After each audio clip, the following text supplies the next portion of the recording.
Ertu á leið heim úr vinnu? Stilltu á FM 89,1.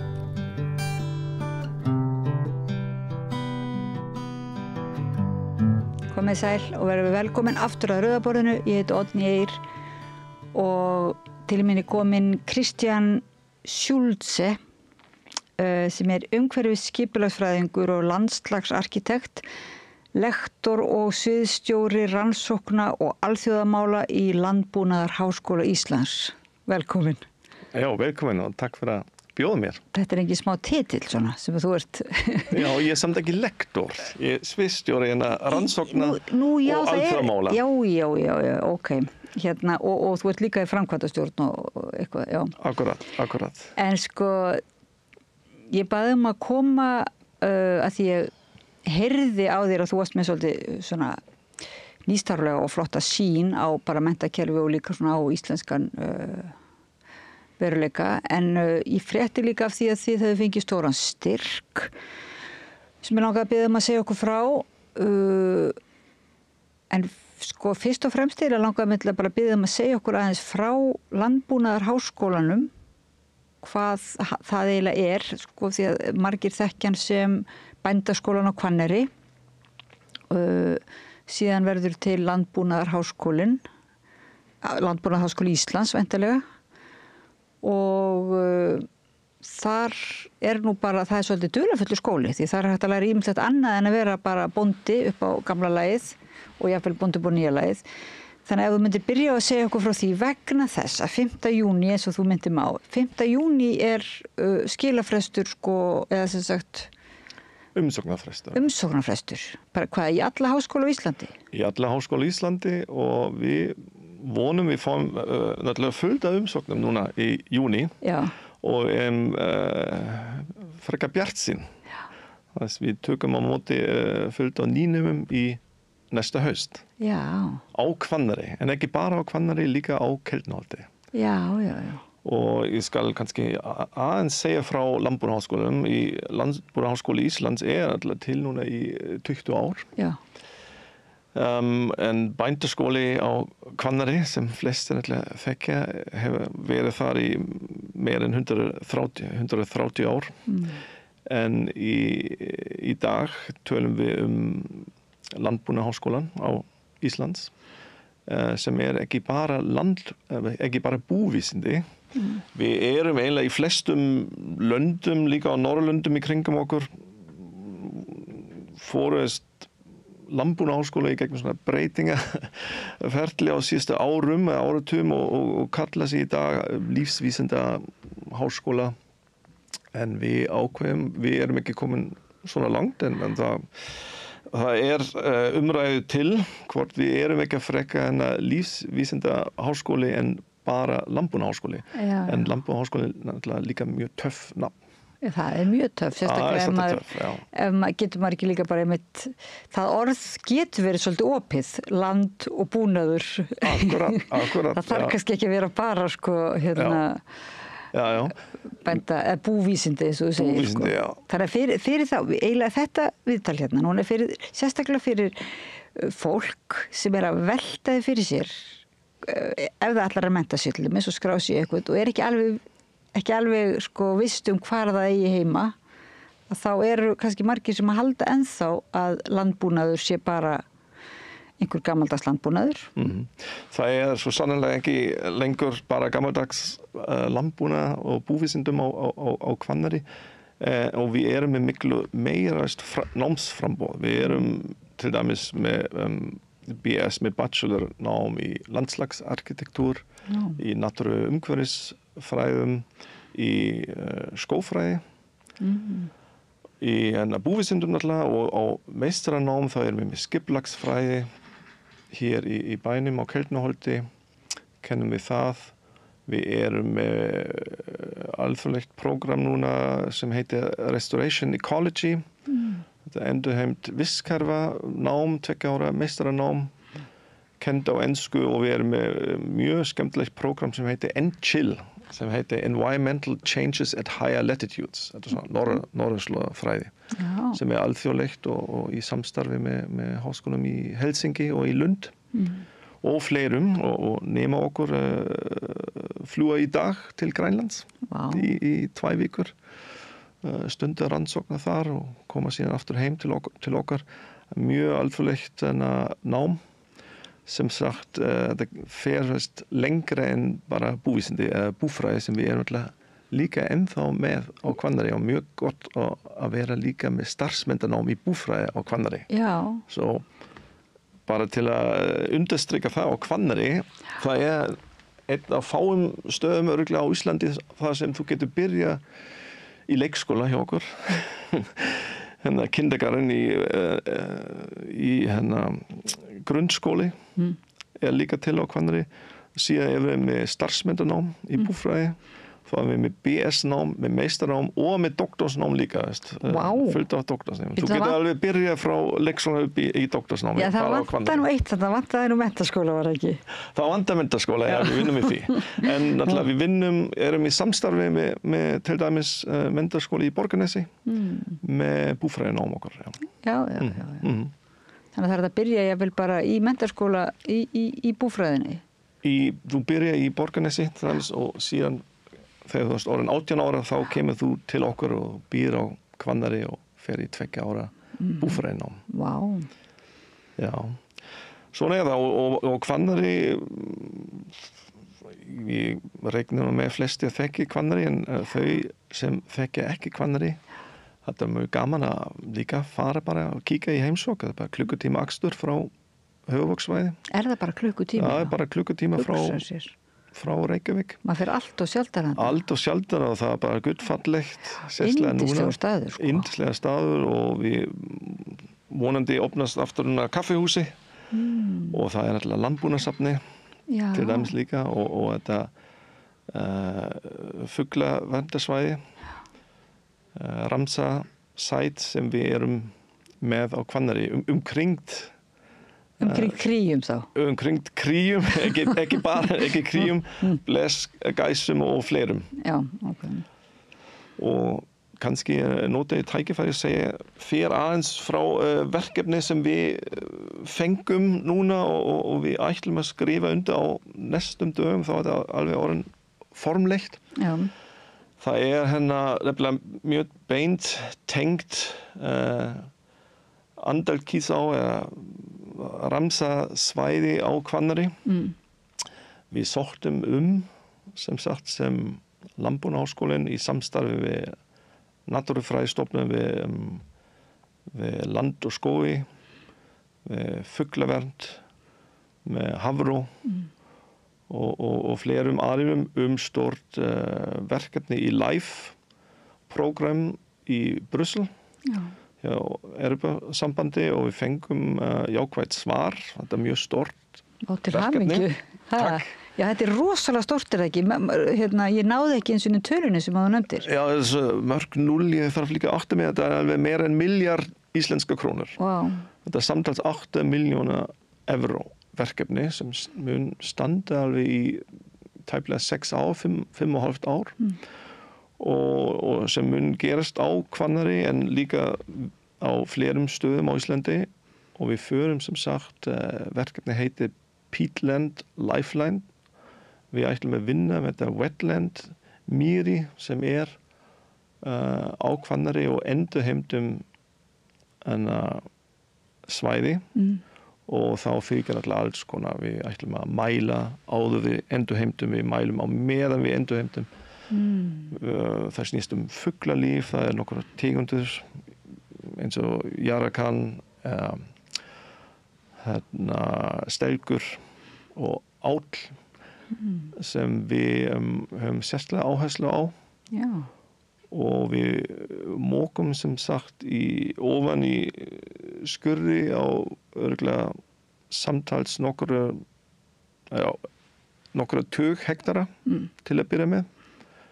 En samtals á Íslandi meira en 1000 hektara sem við munum endurheimta og mæla og við myndum fræða alltaf fólk, stúdenta, nema, doktorsnema og stefnum á að við ætlum að opna svo kallar visitor center á Hvanneyri með sýning, það sem við segjum frá þetta mikilvægt starf sem við gerum. En þetta ekki sko svolítið þá liður í því að við vitum betur hvaða aðgerðir skipta í alvörunni í máli, af því það eru svona stundum einhverjar loftslags aðgerðir og náttúruverndar aðgerðir sem að síðan dett úr tísku eða svona og menn veit, sem millum skógræktar nú eru menn einhvern veginn dálítið ósammála og veit ekki alveg hvort það sé raunverulega gott og endurheimt votlendis.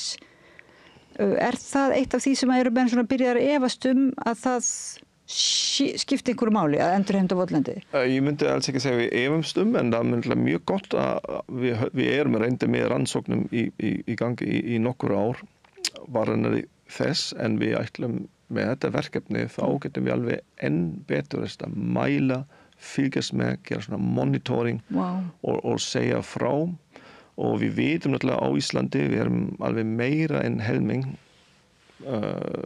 losun frá Íslandi kemur úr þessum framræstum landi og það 34.000 það bíl kilometra 34.000 kilometra af skurðum á Íslandi og sumt á þessum landi getum alveg rætt hvort við getum ekki moka ofan í skurði til að stoppa eða hæga losun en að gróðurhúsalofttegunda og það sem við viljum gera en ekki bara fyrir til að vista geimana CO2 við viljum líka endurheimta þetta vistkerfi svona habitat fyrir ákveðin tegundir sem við þurfum líka að vernda á Íslandi. Það náttúrulega nýjustu fréttir alveg skuggalegt að lóa og spói eru bara komin í útrýmingarhættu. Já, akkurat. Ja. Þannig eitthvað verður þetta líður í því. En þetta ekki kannski svolítið, gæti þetta ekki verið svolítið óvinsælt verkefni einmitt hjá mörgum bændum eða sumum bændum sem eru kannski svolítið gamalt, ekki ennþá svona bændur að búa til tún með því að framræsa land og... Já, núna verður ég bara stiga varlega til jarða hér en í okkur tilfelli erum við svo heppin að við eigum náttúrulega land á Hvannari meira en 3.500 hektara sem eru í umsjón Landbúnaðarháskólans og við munum hafa þessir aðgerði á landi Landbúnaðarháskólans sem við ræðum yfir en við erum í gott samstarfi náttúrulega líka við búum okkur við erum náttúrulega með hestbú með Hvannari bú líka og með sem tengist skóla sem rannsókna farms okkur sem sagt það sem nemur okkur og taka líka þátt í að vinna það en við erum líka stundum líka rannsóknu þar Ok, en þannig að það ansið svona, það vítt svið og gæti verið einmitt, maður sér fyrir sér innan veggja skólans gæti verið dálítið lífleg samræða, jafnvel rifrildi að því þið eru þarna með svo bara búskap og síðan náttúrulega einmitt náttúruvernd og pælingi vistkerfum, stærra samhengi heldur bara hefðbundin landbúnaður, svo með landslagsarkitektúr og það eru ýmis sjónarhorn sem koma þarna saman. Já, það stundum líf og för í mötuneyti og til dæmis spannað að nota orðið lúpína hjá okkur í hádegismat, segir ég bara. No. En annars allir vinir. Ok, þannig að það þetta gríðarlegt stórt rannsóknarverkefni mýrlendi og endurheimt votlendi sem sagt og þið eru það eru margir eins og segir sem eru með ykkur í þessu en líka eitthvað alþjóðlegt rannsóknarsamhengi? Já, það eitt samstarfsaðili í Bretlandi þetta RSPB, þetta Royal Society for Bird Protection og það sorglegt og samt skemmtilegt saga að síðan Brexit gerist þá var meira erfitt fyrir breska rannsóknarstofnanir og líka NGOs í þessum tilfelli að sækja í sjóðir í Brussel og þau eru í samstarfi með okkur mjög spennt fyrir fuglalífi á Íslandi og áttum samband og alveg þeim líka að þakka þeir voru búin að setja mikið tíma, orku og manpower og womanpower sérstaklega í þetta að skrifa þetta umsókn með okkur og þau eru með mikið reynslu þar úti og þetta tókst bara mjög vel og í gegnum þetta alþjóðasamstarf vorum við búin að lenda en stærstan styrk í sögu Landbúnaðarháskólans. Og það náttúrulega, maður getur verið umdeild ISB en á sviði rannsóknar og umhverfisverkefni það án spurninga getum náttúrulega fáum við mjög mikið benefit frá því að við vinnum saman með europskum samstarfsaðilum og sækjum í ISB styrki líka hingað til landsins og við munum vera með styrk og við leirum þetta verkefni og fara alveg miljard íslensku krónum í gegnum okkur til samstarfsaðila og við munum þurfa að ráða fólk til að vinna þetta verk og byggjum einlega upp starfsemi skólans líka með þessum erlendum styrkum sem við sækjum á hverju ári. Vá, þannig að þetta er algjör atvinnusköpun og atvinnuþróun í kringum skólastarf.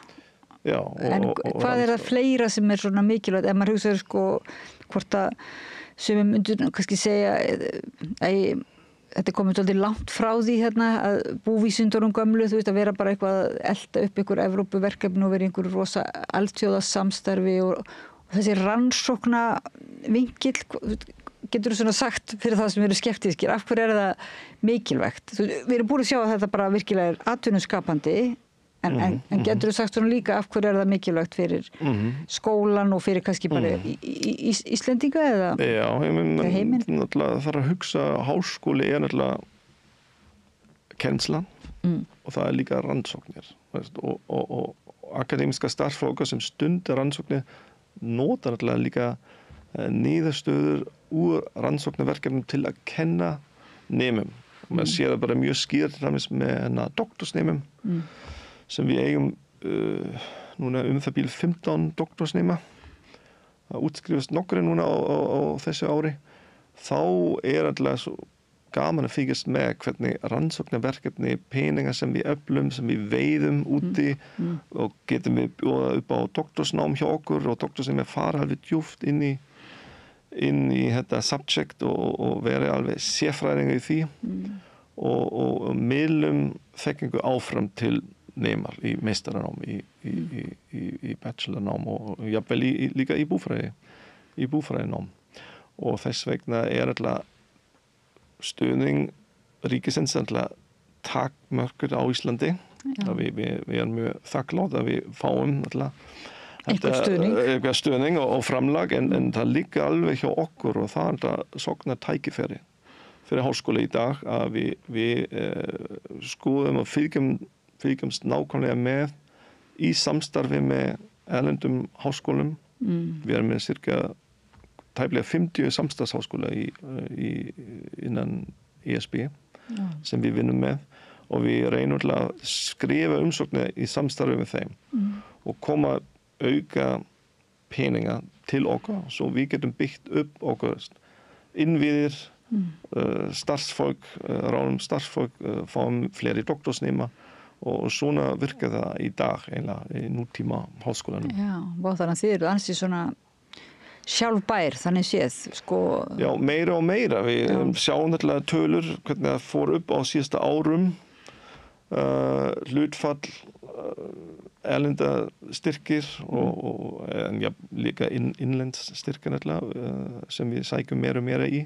Þetta bara mjög mikilvægt hlutur af okkur budget í raun og veru, já. En ungt fólk að finnst þér átta sig á því að þarna raunverulega svona svolítið falin perla, þannig sé að þetta bara svona stutt frá og út í sveit, kannski halda margir að alþjóða samstarf sé frekar í Reykjavík sem sagt, og margir með fordóma gagnvart rannsóknarstofnun út á landi eða hvað. Áttamenn finnst þér almenn, menn hissa eða? Ég held margir alveg hissa þegar þau koma á Hvanneyri og upplifa hvað í gangi á Hvanneyri.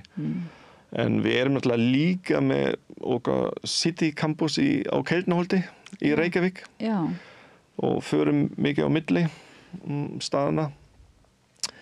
En ég held eiginlega ótrúlegt að við hugsum líka okkur starfsfólk landbúnaðarháskólans, við erum aðeins meira 100 og eitthvað starfsmenn á Hvanneyri. Í dag erum við alveg 20% starfsmanna eru erlendis frá.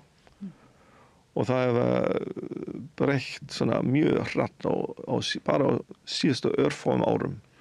Það voru bara nokkru einstaklingar sem lendi eitthvað svona hjá okkur núna í dag. Við auglýsum starf, það sækir líka fólk frá Íslandi en jafnvel erlendis frá og kemur til okkur og fólk mjög mikið spennt að flytja líka á Hvanneyri. Já, en það búa núna kollega frá Mexiko, frá nýbúin frá Kína og Österriki, frá Ítalíu, á Hvanneyri, frá Tékklandi, kollegi minn, nýbúin að koma til landsins í fyrra. Mjög skemmtilegt svona, fjölbreið en lítið samfélag þar. En vantar ekki þá svolítið að bara hraða líka uppbyggingu á svona samfélaginu, þar að segja það sem gerist kannski á Íslandi á tímabili, þá urðu samfélag eins og einhvern veginn máttlaus og lítil sko. Þegar það svona flott rannsóknarstofnun þyrfti ekki líka vera bara stærra þorp og... Já, ég veit ekki hvernig þú komst síðast á Hvanneyri, en það er bara krana. Já, ég verð að vikja, það er ansi langt síðan. Já, það er ansi langt síðan. Það þarf bara að beygja einu sinni inn, þetta er bara... Áður maður kemur á Borgarnes? Maður kemur á Borgarnes að brúin, þá er það bara 10 mínútur akstur frá Borgarnesi í raun og veru. Gaman að heimsækja safnið og taka smá göngutúra með besta frisbeegolf völlu landsins. Margir mæta bara í frisbeegolf. En það er alveg uppbygging í gangi og borgarbyggt, útlutast byggingarlóðið og fólk fjölskyldur, jafnvel ótengt skólanum byggja þar upp. Gott að búa þar. En við ætlum líka að sækja að byggja nýja nemendagarða. Það er smá flöskuhals fyrir okkur að við viljum taka inn fleiri nema. En það er cirka 160 nemendur sem geta búið á nemendagarðum í dag. En við viljum byggja meira og bjóða upp líka á sumarstarf, á sumarnámskeið. Summer courses, vinsælt hjá okkur. Við erum núna í byrjun ágúst með sumarkurs í landslagsarkitektúr. Það er búin að skrá sig 29 erlenda nemar til að koma í 10 daga á Hvanneyri. Hugsa sér. Það er gott að vera líka með capacity og með infrastruktúr til að taka á móti þeim. Já. Þetta er náttúrulega líka atvinnu tækifæri ætti að vera, þú veist, að bara taka á móti slíku hérna. Þetta er svolítið öðruvísi heldur en þessi svona hefðbundna ferðamennska sem er svo mikið á Íslandi. Þetta er svolítið öðrum. Ég var bara með fund núna í síðustu viku með nýnemum sem koma til okkur í haust. Það er cirka 40 útlendingar sem byrja í ágúst hjá okkur og það er alltaf svolítið magn. Og ég sé að við landbúnaðarháskólinn á Íslandi er einasti háskólinn í heiminum sem er í miðju svona Ramsar wetland side, mjög sérstakt. En við erum líka einasti háskóli í heiminum örugglega án public transport. Það er ekki strætó. Nei. Og það kemur ekki strætó, hann kemur bara í Borgarnes? Hann kemur bara í Borgarnes og það er eitt núna á virkadögum getur einu sinni klukkan 6 kemst sem er litla rútu á Hvanneyri, en annars þurfum við alltaf að redda far eða við skiplega það aldrei kringum það. Talandi samfélagi, sko. Þetta er þetta sem er. Ég sé alltaf við skiptin gott að finna sig strax víni sem eiga bíl. En er þetta þá bara 40 útlenskir sem koma úr erlendum háskólum? Já. En þannig að er það meiri hluti þá nemenda sem koma annar staðar frá? Ekki meiri hluti á... Nei. Hvað eru margir þá nýnemar? Hvað getur það? Já, þá kemur ljós 5. júní. Það kemur ljós 5. júní. 5. júní er umsóknarfrestur. En við getum alveg að rekna með vonandi 150 nýnemum. Kannski. Það er aldrei viss. Segja, og kannski við meira bjartsýn eða ég treyst mig að segja það. Og nú erum við búin að tala um samfélagi, það vantar svona stundum, en þú ert nú ansi jákvæður og bjartsýn, samt vantar strætó og svona, það er og búð. Vantar búð kannski, og kannski eitthvað annað. svona til þess að og stúdentagarða líka, já.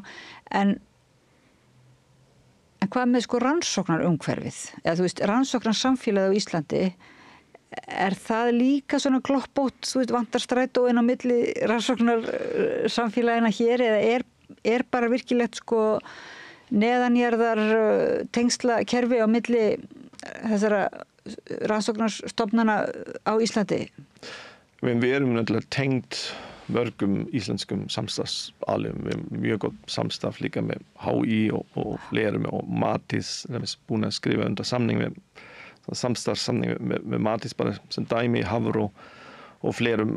En okkur vísindafólk sem betur fyrir erum við með bíla og með svolítið infrastruktúr til að koma starfsfólk okkur á milli og út í feldvinnu og okkur fólk þarf til að mikið fara út í stundar rannsók. Við erum ekki bara með rannsók í kringum Hvanneyri. Við erum líka aktív fyrir norðan, fyrir austan, fyrir sunnan. Til dæmis má ég nefna hana sem vakti svolítið athygli undanfarin en kort tilraunir sem við gerum sem skiptanlega gríðarlega máli fyrir Ísland í dag með tölum fæðuöryggi og meira.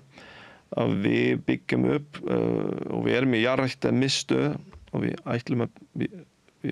stefnum á að byggja nýja jarðræktarmiðstöð núna. Jarðræktarmiðstöð. Okay. Ég veit ekki sem hvað það jarðræktar. Við stundum korn til raunir og það rannsóknarhópur hjá okkur.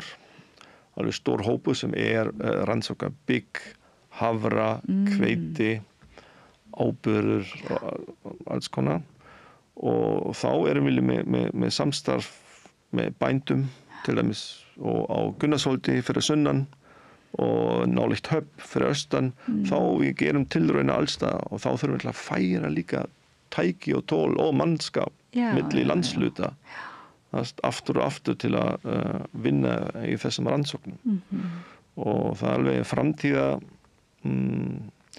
rannsókn til að finna þetta perfect big tegund sem hendur okkur hér á Íslandi og við erum með svolítið potential að rækta meira korn á Íslandi. Það hefur verið ræktað í Vallatúni, ekki fyrir austan? Fyrir austan, já, til dæmis. En ennþá flýtum við inn 99% af korni sem við notum hér á Íslandi. Það svona room for improvement, myndi ég kalla það. Hvað segir, það 99%? Já, það bara örfáum 1000 hektara sem við stundum kornræktun á Íslandi og flest kemur öll frá erlendis frá. Já. Sko, maður man eftir hrun, þá var svona allt í einu höfðu menn, til dæmis fóru menn að hafa áhuga á landbúnaðarháskólanum. Það man ég bara eftir því að þá voru í bændablaðinu og svona oft maður heyrði að þá fannst mann einhvern veginn svo verið svo mikilvægt starfið í landbúnaðarháskólanum vegna einhvers bara einmitt fæðuöryggis og út af pælingunum sjálfbærni og bara þessa svona tilfinningu fyrir nýjum tímum. Svo það eins og svona maður allir hafi gleymt sér aðeins en ekki komið aftur svoleiðis núna? Pínu svona neyðarástand þegar þú talar fæðuöryggi? Algjörlega, þetta var COVID og það var alltaf stríð í Úkraín núna sem undirstrika bara mikilvægi að við þurfum að vera meira aktív, við þurfum að byggja meira upp líka í ylrækt og í garðyrkjur, í kornrækt, eiginlega allstaða þá þurfum við að vera undirbúin að við sjáum fæðuöryggi á Íslandi og það alltaf central player Landbúnaðarháskólinn til að sinna þessum rannsóknum og við erum með sem ráðgjafi líka hjá ráðherrum að koma inn með skýrslu hjá okkur til að sýna fram hvað mikilvægt að gera og það einlega svo spennandi ímyndist starfsumhverfi fyrir unga fólk að hugsa lengur ímynd íslenska bændur það þróast alltaf líka í framtíðina. Við unga bændur þau vinna með drónum í dag og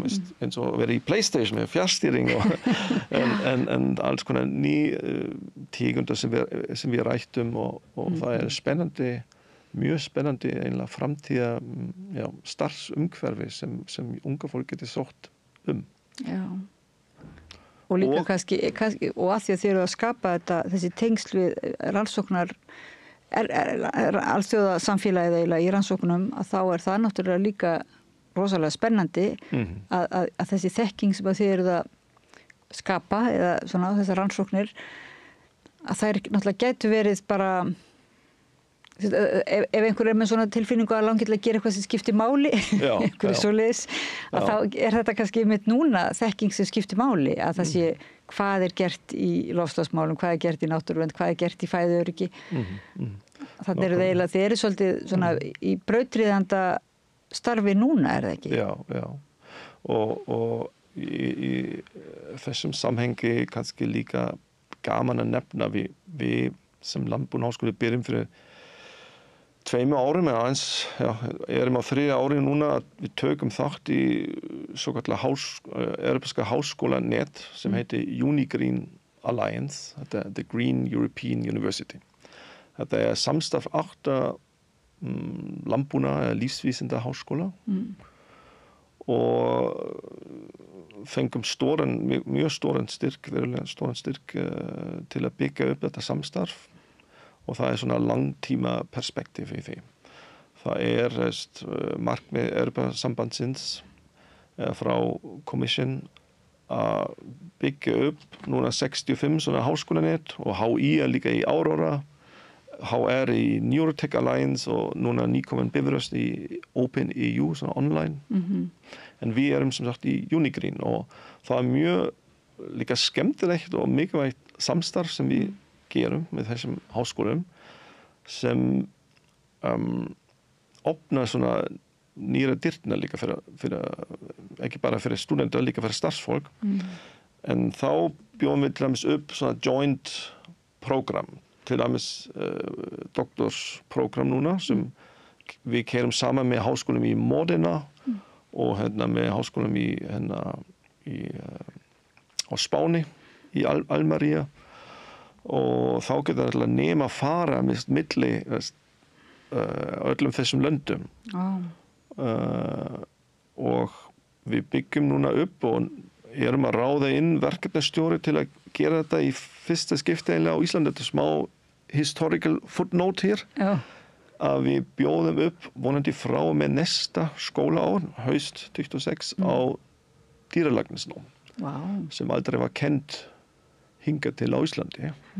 Það mjög dýrt nám en við ætlum að gera þetta í samstarfi með HÍ og Keldur og Hólar og samt með UniGreen samstarfsskóli í Varsjá í Pólandi sem lífsvísindi háskóli í Varsjá og þeir eru með alþjóðlegt dýralæknis program þar og nemar, íslenski nemar sem byrja hjá okkur í 2 ár, fara síðan sem hópur út til Póllands, stunda námi í 3 ár bara og koma síðan heim og klára námið hér á 7.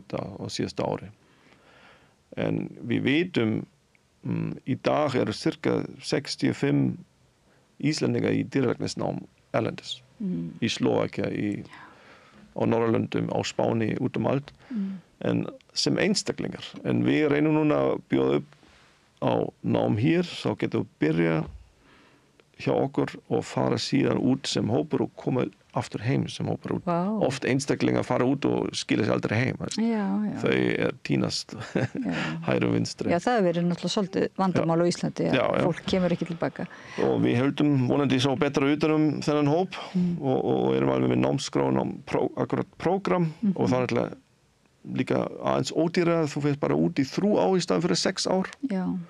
Og við munum náttúrulega fylgjast þeim og sækja auka styrki og notum líka Erasmus og svoleiðis til að bjóða upp dýralæknisnám líka á Íslandi og það mikið þörf fyrir dýralæknir á Íslandi. Já, þetta náttúrulega, þið eru greinilega með alveg mjög meðvitið þörfina, sko, fyrir Ísland og á Íslandi, en þetta líka svona á heimsvísu myndur þú segja bara gott fyrir heiminn einhvern veginn að fólk sé í svona tengslum, sko, núna þegar það svona erfitt hjá þessum alþjóðastofnunum og mikið stríðsstemning í heiminum því miður, mörg stríð í gangi. Heldur þetta sé ekki svolítið gott þá að vera í svona samskiptum? Já, ég segi alltaf, ég er náttúrulega ESB-fan. ESB-fan, já. Já, og hefur alltaf verið, sem Þjóðverji, það skiptir mikið máli fyrir mig, svona sögulegt. En það program hjá ESB sem vinsælst, þetta Erasmus, sem alveg meira en 30 ár núna í gangi og svona skiptinema fyrir skiptinema og byrja fyrir skiptinema í dag alveg mjög stort program líka í starfsmenntanám fyrir grunnskóla, fyrir íþróttafélög og allir, og við Íslendingar erum mjög duglega að nota okkur Erasmus til að fara út og við tökum líka náttúrulega á móti fólk. En þú lærir mjög mikið með að fara út og stunda nám og fá þekkingur og svoleiðis, en það sem mér finnst alltaf mikilvægast og gaman að sjá krakka, stúdenta sem fara út og upplifa, lifa í eitthvað nýtt land, koma heim og mynda tengingar erlendis, þetta er bara svo mikilvægt sérstaklega fyrir okkur sem við erum hér á eyju. Já. Það er svo gott og mikilvægt, við erum tengt Evrópu. En mælikvæði sem er svona óformlegt mælikvæði er alltaf sagt Erasmus börn sem eru í dag meira en 1 milljón. Erasmus börn eru börn sem gerist í gegnum fólk fyrir skiptinám, kynnast ástina úti, kynna sig og þá úr þessum tengum koma svo við köllum Erasmus-börn. Já, svoleið, já. Og það er alltaf algjör Evrópabúa framtíðar. Vá. Og mammi og pappi frá mismandum löndum. Já. Og þá tengi okkur svona saman. Þetta svona á persónulega nótum, mér finnst það mjög mikilvægt. Ekki endilega til að fá börn í Erasmus, ég segi það ekki við nefndum mínum, en bara en svona sem mynd. Líka, svona við búum saman hér í Evrópu og við erum alveg hluti af því, af mínu skilningu, og gaman að senda og taka á móti skiptinum. En fyrst við erum komin fyrst og fórst nú yfir á persónulega sviðið og rétt svona undir lokin, þótt þú sért hérna svona fulltrúi Landbúnaðarháskóla Íslands, má ég bara samt spyrja svona, ert þú Erasmus barn eða akkur ert þú hérna, akkur ert þú á Hvanneyri til dæmis, þegar þú segist nú, þú ert fæddur í Þýskalandi? Já, ég fæddist og uppalinn í Þýskalandi, í heimaborg Nürnberg í Bælandi, fallegt borg. Ég kemst til Ísland alveg fyrir 14 árum núna, síðan ég flykti hingað. Ég er ekki Erasmus barn, foreldrar mínu eru báðir Þjóðverjir, en ég kemst hingað núna með fjölskyldu með börn hér og valdi sem sagt Ísland sem land til að búa. Mér finnst mjög gott að búa hér. Valdur það út af rannsóknarumhverfinu eða valdur það út af ástinni? Já, það er alltaf, við segjum alltaf að það gerist annarkvort kemur fólk hingað út af hestunum eða út af ástinni. Fyrrverandi kona, ég hitti hana í Berlín. Já. Þess vegna kom ég til landsins, en í dag býr ég með kæristu og 4 börn saman í Hafnarfirði, ekki á Hvanneyri. Nei. Ég fer sem sagt á milli. Já, og væri auðvitað gott að það væri beinn strætó. En þá er rétt ein spurning áður en ég sleppi, sko, hvað finnst þér við Íslendingar vera nógu meðvitið mikilvægi svona starfs eins og þið eruð að vinna á Landbúnaðarháskólanum, er nóg, eins og þú ert að nefna þetta, þetta er gríðarlega mikilvægt starf sem þið eruð að vinna, sko, það er atvinnusköpun, það er spurning líka bara fæðuöryggi og loftslags bara framtíð okkar og svoleiðis í húfi. Finnst þér vera svona nógu mikill stuðningur við þetta? Eiginlega já. Já. Og alltaf þegar fólk kemur, og oft koma líka íslenska hópur í heimsókn á Hvanneyri, og samt oft svona aha-moment, veit ekki allt sem við gerum, við þurfum til að líka vera duglega og segja meira frá og takk fyrir að bjóða mig hingað til að nota tækifæri. En mér finnst fólk veit alveg hversu mikið skiptir máli, sérslega fæðuöryggi, en líka umhverfismálin yfir höfuð. Og ég vona bara að framtíðin sé björt og ég alveg viss fyrir Landbúnaðarháskólann. Það svo mörg verk sem við þurfum að vinna og við gerum þetta. Og það eru einhverju bændur eftir, það ekki bara allir orðnir ferðaþjónustu bændur, það eru bændur. Það eru bændur líka eftir, já. Og það mikilvægt að endurhugsa landbúnaðinn, það ekki? Já. Fyrir þá sem eru að veltaði fyrir sér hvort að skrá sig í hvað háskóla að skrá sig eða alltaf skrá sig í háskóla, þá allavega getum við gerna mælt með því að kynna sér þá hefur þú sagt þeim hérna aðeins og fara ég vel í heimsókn á Hvanneyri og ég vil hægt að fara inn á vefinn ekki og sjá lbhi.is og umsóknarfrestur 5. júni gaman að kynna sig aðeins námsframboð Landbúnaðarháskólans. Og Kristján Schulze, umhverfis skipulagsfræðingur og landslagsarkitekt, sviðsstjóri rannsókna og alþjóðamála í Landbúnaðarháskóla Íslands.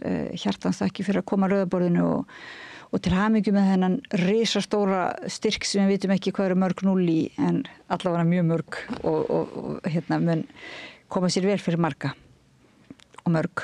Takk fyrir. Takk fyrir. Og ég þakka hlustendum og áhorfendum fyrir að vera með okkur. Og Laufey Líndal Ólafsdóttur fyrir að varpa spjallinu yfir til ykkar, segjum þetta gott í bíli hérna við rauðaborðið og fyrir mig smá pásu. Þarftan að tala borgarfulltrúa. Borgarfulltrúar Sósíalistaflokksins eru með viðtalstíma alla mánudaga klukkan 13:30 til 14:30. Það þarf ekkert að bóka tíma, endilega kíkjum við í Bólholt 6, 105 Reykjavík.